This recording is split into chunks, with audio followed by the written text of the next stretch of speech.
Bonjour, bienvenue à Chépy pour la journée des adhérents du Hub Retail. On est tous rassemblés ici sous un grand soleil. Alors ce qu'il faut retenir de cette journée, plus qu'une matinale, c'est vraiment une journée de rassemblement où on se retrouve. Déjà après 1 an et demi sans présentiel, on a un grand plaisir à se retrouver. On vient de faire une assemblée générale de constitution de la fédération des associations du Hub Retail, puisqu'on se déploie maintenant dans toute la France et même plus loin. Pourquoi créer une fédération? Parce qu'une fédération, ça sera la fédération des associations qui ont tous une autonomie dans chaque région.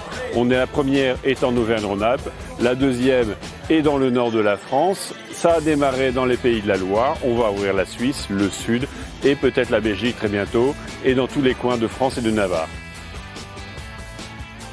Eh bien déjà merci à l'ensemble des adhérents du Hub Retail Aura de me faire confiance.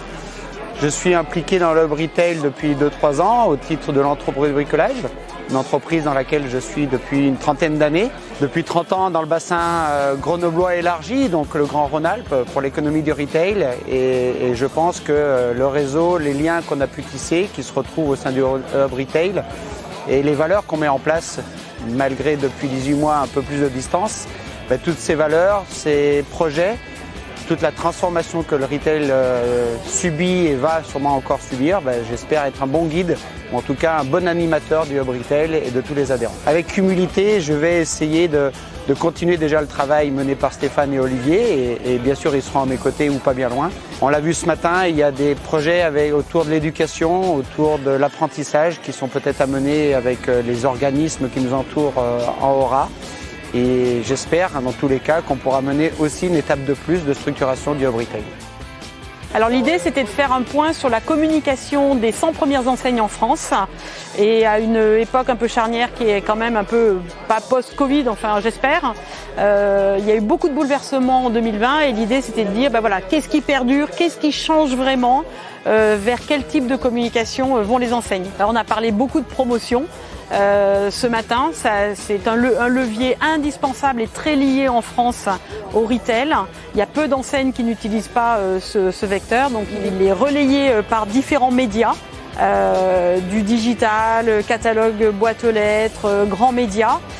Et il est extrêmement présent toujours dans la grande distribution. L'interaction, effectivement, elle existait déjà avant le digital grâce à tout ce qui est CRM finalement et puis les centres de contact clients et bien sûr le magasin.